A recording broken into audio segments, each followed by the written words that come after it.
नमस्कार दोस्तों, राधे राधे, जय श्री कृष्णा। दोस्तों स्वागत है आपका फिर से इस चैनल पर। दोस्तों सच्ची श्रद्धा से कमेंट में जय श्री राधे कृष्णा जरूर लिखें। दोस्तों वर्तमान समय में हम जिस युग में जी रहे हैं उसे कलयुग कहा गया है।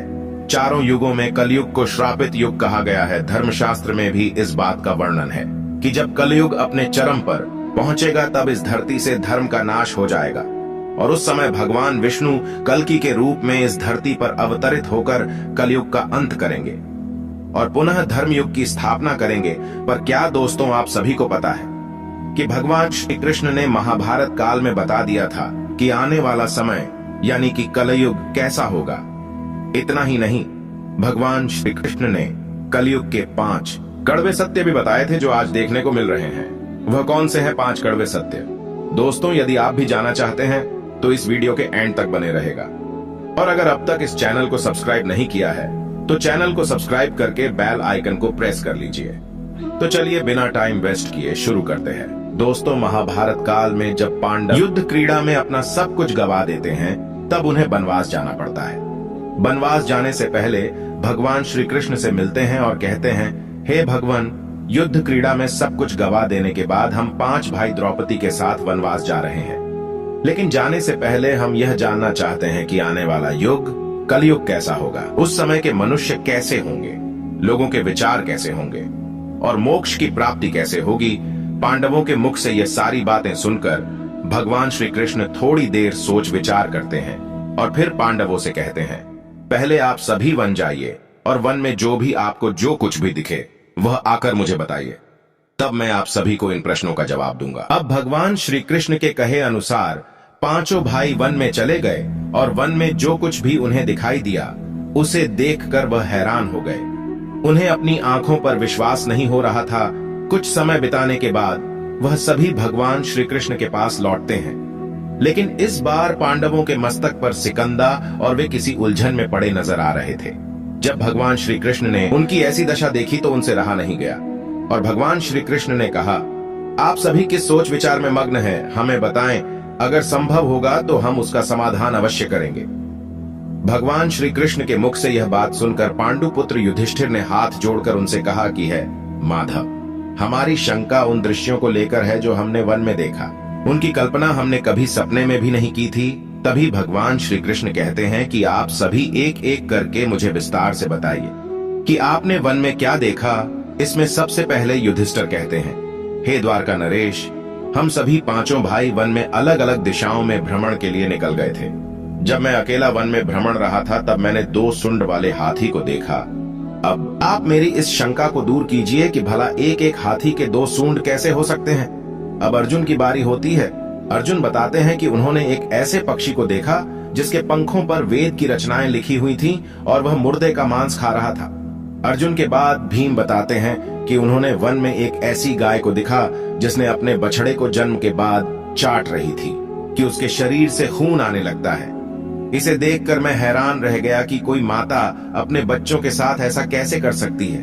अब भगवान श्री कृष्ण सहदेव से पूछते हैं कि सहदेव, तुमने वन में क्या देखा? तो सहदेव ने कहा कि मैंने एक जगह बहुत से कुएं को देखा जहां हैरानी की बात यह है कि आसपास के सभी कुएं में पानी था और बीच का कुआं खाली था। बीच का कुआं गहर भी है लेकिन फिर भी उसमें पानी नहीं है। ऐसा कैसे संभव है? अब नकुल आगे बताते हैं कि वे जब वन में भ्रमण कर रहे थे तब उसने एक बड़ी चट्टान पर्वत से लुढ़कते हुए देखा।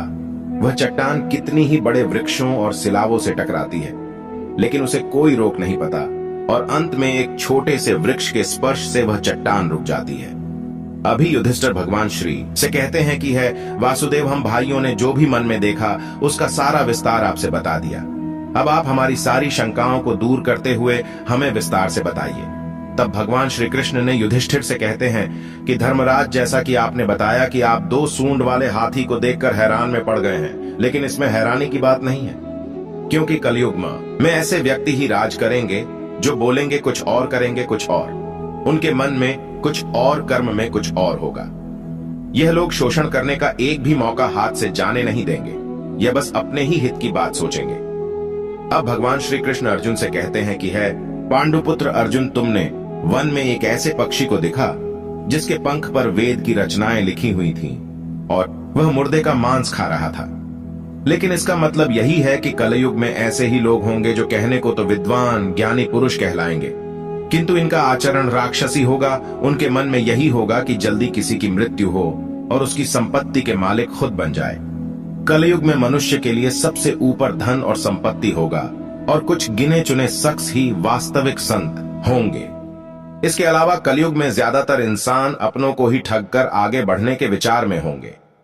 अर्जुन के बाद भगवान श्री कृष्ण भी हमसे कहते हैं कि हे भीम, जैसा कि आपने देखा कि एक गाय अपने बछड़े को इतना चाटती है कि उसके शरीर से खून आने लगता है, ठीक इसी तरह कलयुग का मनुष्य अपने बच्चों पर इतना प्यार लुटाएगा कि उसका विकास रुक जाएगा। एक माता की ममता अपनी औलाद की मोह माया और संसार में इस तरह बांध के रख देगी कि उसके बच्चे का जीवन नष्ट हो जाएगा। अगर किसी का बेटा घर द्वार छोड़कर साधु बन जाएगा तो उसके दर्शन को हजारों व्यक्ति जाएंगे, किंतु अपना बेटा साधु बनेगा तो वह रोएंगे, विलाप करेंगे कि मेरा बेटा गलत रास्ते पर चला गया। दोस्तों, यहाँ भगवान श्री कृष्ण जीवन की वास्तविकता को बताते हैं कि इंसान को यह समझना होगा कि तुम्हारे पुत्र तुम्हारे नहीं, अपनी पत्नियों की अमानत है, और पुत्रियां अपने पतियों, और तुम्हारा यह शरीर मृत्यु की और आत्मा परमात्मा की अमानत है। भीम की जिज्ञासा को शांत करने के बाद भगवान श्री कृष्ण सहदेव को कहते हैं कि सहदेव, जैसा कि तुमने वन में देखा कि एक साथ कई कुएं थे, लेकिन सिर्फ बीच का कुआं खाली था। इसका मतलब यह है कि कल युग में धनी व्यक्ति अपनी मन की खुशी के लिए विवाह उत्सवों में धन खर्च करेंगे, लेकिन अपने आस पड़ोस किसी गरीब को देखकर उसकी मदद नहीं करेंगे, फिर चाहे वह गरीब उनका सगा ही क्यों ना हो। अपनी मौज मस्ती के लिए, खुद को खुश रखने के लिए वह शराब, कबाब और फैशन में पैसे उड़ाएंगे, लेकिन किसी के आंसू को पूछना अपना कर्तव्य नहीं समझेंगे। कलयुग में अन्न तो होगा और धनी लोग उसका उपभोग करेंगे, लेकिन गरीब व्यक्ति एक एक दाने के लिए तरसेंगे और ऐसे ही मर जाएंगे। भगवान श्री कृष्ण की यह सारी बातें सुनकर सहदेव थोड़े दुखी हो जाते हैं, लेकिन इस कटु सच के सामने वह क्या ही कर सकते थे। अब भगवान श्री कृष्ण नकुल से कहते हैं कि नकुल, जैसा कि तुमने वन में देखा कि एक बड़ी चट्टान पर्वत से लुढ़कती हुई बड़े बड़े वृक्षों और विशालकाय चट्टानों से टकराती हुई आती है, वह रुक नहीं पाती है, लेकिन एक छोटा सा वृक्ष अपने स्पर्श से ही उसे रोक देता है। इसका मतलब है कि मनुष्य की बुद्धि क्षीण होती जाएगी और उसके जीवन का पतन होगा, लेकिन उसके पतन को एक धन रूपी वृक्ष रोक नहीं पाएगा, पर हरि नाम रूपी एक छोटा सा पौधा व्यक्ति का पतन रोकने के लिए सक्षम होगा। अतः कलयुग में हरि नाम ही एक मोक्ष का मार्ग होगा, अगर व्यक्ति धन का लालच छोड़कर भगवान की भक्ति में रम जाएगा। हरि नाम का जप करेगा तो निश्चय ही उसे कोई दुख तकलीफ नहीं होगा और मरने के बाद भी उसे भगवान के चरणों में जगह मिलेगी। दोस्तों, अगर आप गौर करेंगे तो पाएंगे कि भगवान श्री कृष्ण द्वारा बताई गई ये 5 कड़वे सत्य इस कलयुग में नजर होते आ रहे हैं। ऐसे में अगर आप भी अपने जीवन की सारी तकलीफ को दूर करना चाहते हैं तो आज से ही हरि नाम का जप करना शुरू कर दें। तो दोस्तों, इस वीडियो में फिलहाल इतना ही। उम्मीद है आपको आज की वीडियो पसंद आई होगी। अगर हाँ तो वीडियो को लाइक करें और इस तरह की और भी जानकारी के वीडियो देखने के लिए चैनल को सब्सक्राइब कर ले। धन्यवाद।